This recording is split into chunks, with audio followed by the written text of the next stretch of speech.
Well, after another portal departure, another player from Pitt's roster going into the transfer portal, and this one with a promising future and a seemingly locked-in starting job next year, we find ourselves asking once again, what are we doing here? What is happening to this sport? What has happened to this sport? And how do you dig out of it? If you're the sport of college football, and more relevantly, more specifically, more directly, what we're going to talk about, how do you dig out of it if you're Pitt? How do you navigate this landscape? We'll talk about that, the latest departure, and some of those bigger questions on today's Morning Pitt here on youtube.com/Panther-Lair.com.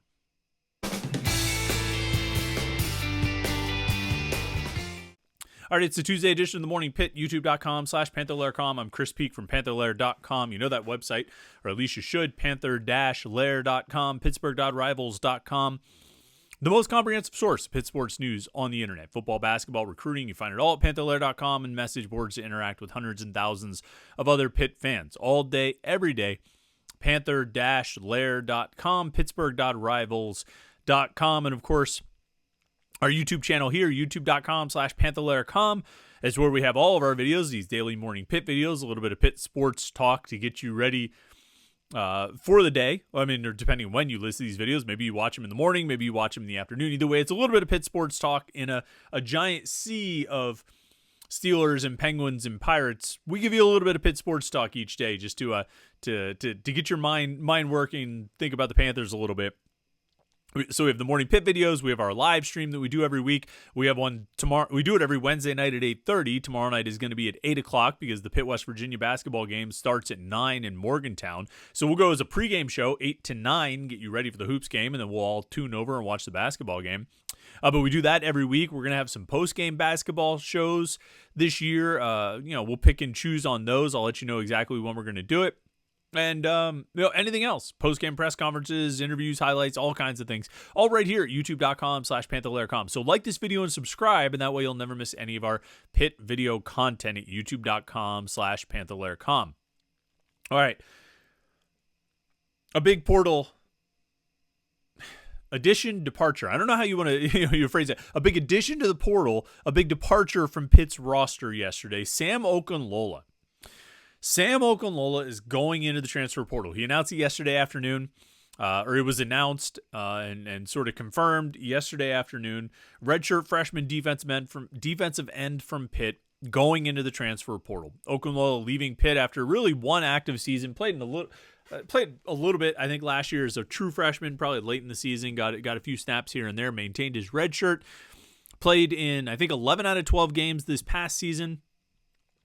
Started the final 2 games, ended up tied for the team lead in sacks with 5, which is not a ton, but you're still best on the team, best among the defensive linemen, tied with Shane Simon, which when you're tied with the middle line, when the middle linebacker is tied for the team lead in sacks, you didn't get enough pressure on the quarterback that season. But Sam Okunlola was the most productive, defensive lineman in terms of sacks. He had 18 total tackles. 1/3 of those, exactly 6, were made behind the line of scrimmage. So he was a productive player. He got behind the line of scrimmage. I think according to Pro Football Focus, he was 5th on the team in total pressures with 12 in 11 games.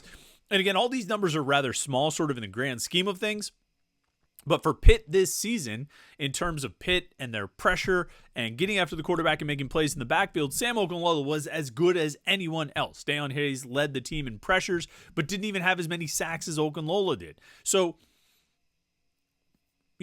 I don't think it's a stretch to say he was Pitt's most productive defensive lineman, certainly most productive defensive end in 2023, and he was only a redshirt freshman.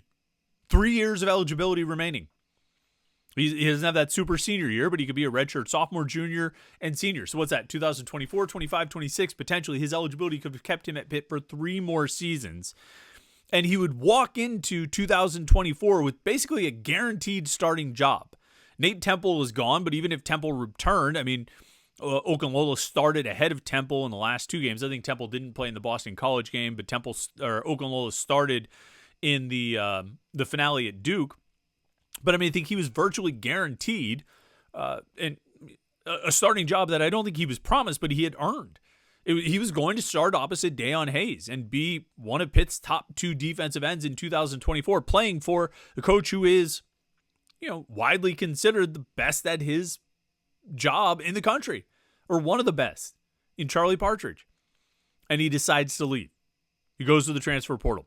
This wasn't about playing time, wasn't about scheme or fit or coaching. This is about NIL. And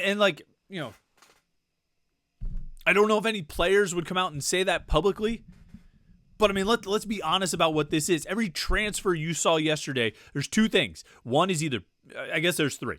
There's three reasons you saw guys transfer yesterday, or enter the transfer portal yesterday, and it's going to keep going throughout this week and throughout this month.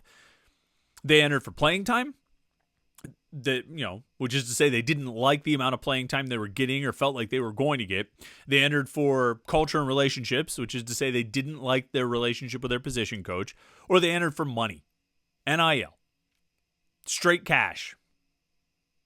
I mean, it's the reality of it. And I think sometimes you dance around that topic. I think sometimes, in more formal settings like this, if we want to call this formal, which is to say not on the message board or on Twitter, I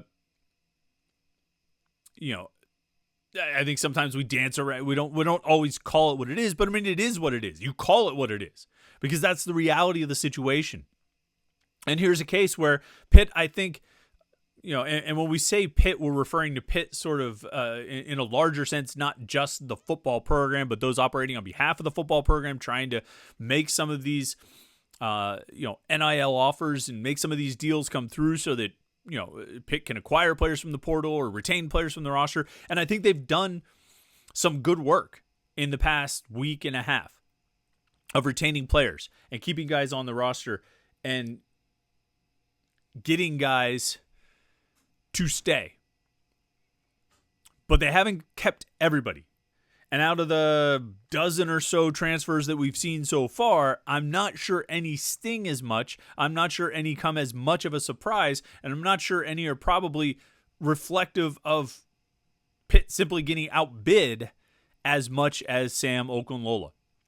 And, maybe Okunlola was hearing through back channels, or his representatives were hearing through back channels if this school was going to offer this or that school was going to offer that, or maybe just Okunlola values himself or feels that he's worthy of a certain level of NIL. But when it comes down to it, even though I think Pitt has done well to keep some key pieces of its roster, we talked about that yesterday. We talked about Gavin Bartholomew and Rodney Hammond. I mean, it seems like they're keeping most, if not all, of the top offensive line together. I mean, they've done well in that regard, and they've had success in that regard, and I think they'll have some success getting guys out of the transfer portal along the same way, but here's one that they lost. And I think while Pitt fans certainly celebrated the return of Bartholomew and Hammond, and they're happy that this guy's staying, and they're happy that that guy's staying, things like this sort of sting extra. Because it was a young player, a promising player, a guy with guaranteed starting time at a position where Pitt should be able to, leverage a lot of historic success, recent historic success, NFL success, a high pedigree for the coach. There's a lot going for it on Pitt's defensive line. And so to lose a player like this, where it seems that the primary motivation, if not the exclusive motivation, was NIL, it sort of hits you like a slap in the face of, oh yeah, this is what the world is now. This is what the landscape is now. And that's rough. That's a hard one to take. And it's not hard to get disillusioned by the whole thing. And there was a lot of immediate reaction online, message boards and social media among fans saying, I got to check out of this. It doesn't, this isn't the landscape of the sport that I grew up knowing and loving. This is not what I've come to know and love. And more to the point, it feels like for a school like Pitt, which is the vast majority of schools, it's going to be very difficult to compete. And so I'm starting to question my own fandom and support. And I understand where fans would come from with that. I really do. I can't fault you if you're feeling a little disillusioned right now. I sometimes am with the whole sport. I mean, the Florida State debacle over the weekend, that going 13-0 as a Power 5 conference champion is not enough to get you into the playoffs. Like, you're telling those kids that we don't think you have a chance to win, and so we're not going to give you an opportunity to find out. You're telling those kids that even though you did everything you possibly could, you played 13 games and won every single one of them, it doesn't matter to us because your quarterback got hurt. 90 other guys on that team went 13-0, not just Jordan Travis. But the results on the field didn't matter. It all came down to what a handful of people in a conference room think will happen. I don't give a damn what they think will happen. Tell me what did happen. I don't care about strength of schedule. I don't care about this or that. You played a tough schedule? Boo-hoo. Go win your games. And if you're in a Power 5 conference and you won all of your games and you won your conference championship, then you have earned yourself a spot in the college football playoffs. And I know all of this will change next year when it expands to 12. We won't have these issues. But with a 4-team playoff, unless you have 5 undefeated Power 5 conference champions, never should you have one of those teams left out. And certainly not in favor of a 1-loss team. Alabama, you lost a game. Florida State didn't lose a game. So I can understand. I digress there just with a rant that I kind of went on Twitter on Sunday anyway. But I understand where fans could sit back and look at this and say, all right, results on the field don't even matter, is what we're told here. Results on the field don't even matter. It's going to come down to what a group of people in a conference room think, how good they think we are. And they're not going to really look at the record or how we played or anything like that. So the games don't matter. What happens on the field doesn't matter. And ultimately, who knows what even is going to happen on the field because we can't even pay to keep our team together. What the hell am I watching this sport for? And if that's a fan's reaction, I can't sit here and try and sell you on something different because you're right. Now, what I will say is that I feel like we're in the wilderness right now. The wild, wild west, right? The coaches like to call it. We're in the wilderness right now. It's completely untethered. It's completely unstructured. There's no transparency. There's no regulation. And so that's why we have what we have. If the NCAA had ever taken control of it, put a structure in place, some sort of formalized system in place for NIL, then it wouldn't be like this. But they didn't. They never did, and so it operates it's completely unhinged, is what it is. Eventually, probably in the next few years, I would say less than 5, there will be some sort of system of salary in place. And football, players, student athletes will be under contract, and they'll be under contract for a salary, and there'll be a structure of salaries, and there'll be salary caps and all those kinds of things. And the student athletes might find out that being under contract is not all it's cracked up to be because you are opening yourself now to being cut. So, hope you don't screw up because, more often than not, you're not going to get cut from a team for dropping down the depth chart. But when you're under contract and you're getting paid a salary, you very much can and will. But that comes with it. That's all part of it. If you want to be a salaried employee, you're going to be held to certain standards that maybe you aren't held to right now as a scholarship student athlete. But I digress. As that structured system comes into play, I think what will be able to happen is you can also bring in a structure around NIL and make it so that it's not quite as much of a Wild West as it was. And I think when you get under contracts, you can get under multi-year contracts, and you can get a little bit of stability, a little bit more roster stability. You just have to get to that point. If you're a school like Pitt, or again, like 85% of the schools in FBS and the Power 5 conferences, if you're one of those schools, you have to find a way to survive for the next 3 to 5 years, to hold on, to not completely bottom out. And I'm talking bottoming out far more than this 3-9 season with correctable issues. I'm talking real bottoming out. You have to find a way to avoid bottoming out, to hold on for the next 3 to 5 years so you can get to a structured salary system and then find out how competitive you can be in that setup. Now, one thing I think Pitt can do, all right, there is a hack here. All right, there's a little life hack that coaches can do, and I think Pitt is going to pursue this. They've done it to some extent over the last couple of years. And I think we'll see them do it this offseason as well. Keep recruiting. Keep trying to get your recruiting classes to bring guys in and develop and hope you can hold on to them. But also, in the transfer portal, aim younger. Find those younger guys. Find the guy like Kanate Mumfield. Find the guy like Donovan McMillan. Because when you bring them in, they're transferring to you. And that's their one transfer. Their one free transfer. Right? It's very much not in their best interest to then go and transfer again, because they're going to have to sit out a year or try to get a waiver, and some might get it and some might not. So if you bring in a young transfer, freshman, redshirt freshman, sophomore, maybe redshirt sophomore, like Donovan McMillan was or is, if you bring in those young transfers, you're going to be able to hold on to them for a little while. You're going to be able to develop them for a little while. I mean, that was kind of the idea with Christian Bayer. These younger transfers. You get a grad transfer every now and then to top off your roster, fill in a key spot that you need to fill in. But for the most part, go get the younger transfers, because you're going to be able to have them for a few years. You're going to get 3 or 4 years out of these guys. Kanate Mumfield came to Pitt as a sophomore. He just finished his second season. He's going to come back. You're going to get 3 years out of Kanate Mumfield, which is one more than you got out of Jordan Addison. Right? And I'm not equating Addison and Mumfield, but you understand what I'm saying.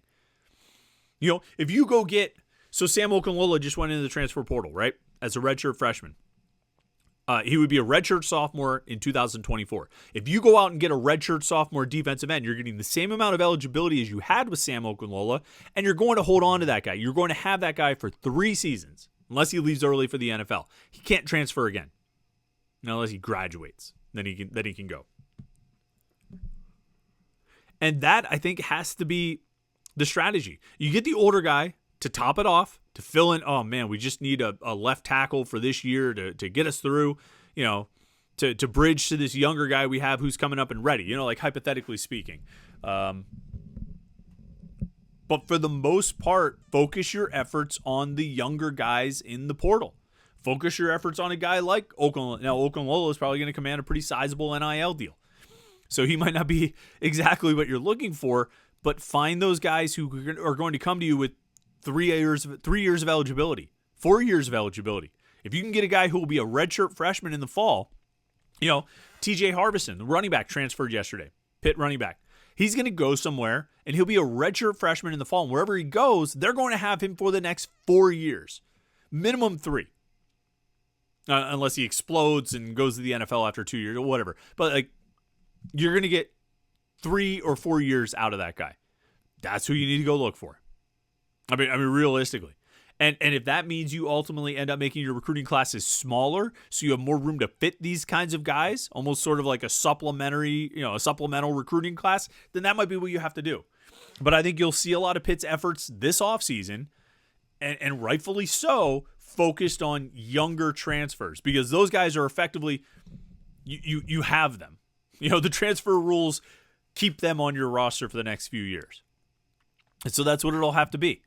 And again, it's just finding ways to survive until there's a salary system, and then you see if you can compete in a salary system where maybe, if it's a salary, if it's not like Major League Baseball, where, again, the richest teams just can spend crazy amounts to keep themselves at the top of the heap. As long as there's something a little more structured, a little, probably like a salary cap, and who knows? I think there's a lot of ways you could do it related to, eligibility, whether you're a freshman or you're a junior or, playing time. There's all kinds of ways you can build college. We'll just say college football for now. We'll just stick to the football subject. But I think there's all kinds of ways you can build a college football salary system that can ensure some amount of competitive parity. Some amount. You're still going to have the best coaches, the best recruiters, and they're going to have an advantage. But I think there's a way to, I think there's probably a lot of ways to do it. And so if you're Pitt, get the guys who can help you win now. Get young transfers who are going to stick around, and keep recruiting like you have. And yeah, you'll lose an Okunlola, but maybe you'll hold on to a Bartholomew. You know what I mean? You'll hold on to a Ryan Bear or a Branson Taylor for the long haul. But knowing every year there's going to be like an Okunlola or 2 or 3 who end up slipping away. So all hope is not lost. The system just has to become a little more, I don't want to say fair because that seems like a whining word, but it just has to become a little more equalizing, I guess. I'm not sure what the best word is for it, but portal news every day. We're going to have portal news, I feel like. But tomorrow we are going to talk basketball since Pitt's got the backyard brawl tomorrow night, the basket brawl. So we will talk about that. And, of course, like I said, we'll have the live show 8 to 9 tomorrow night as a pregame show to get you ready for Pitt, West Virginia. So tune in for all of that right here on youtube.com/Panther-Lair.com. Like this video and subscribe so you don't miss any of our Pitt video content. Then head over and check out Panther-Lair.com, Pittsburgh.rivals.com for all of your Pitt sports coverage. Thanks so much for tuning in today. Hope you had a great start to the week yesterday, and hope you have a great Tuesday. We will talk to you tomorrow on the Morning Pit right here on youtube.com/Panther-Lair.com.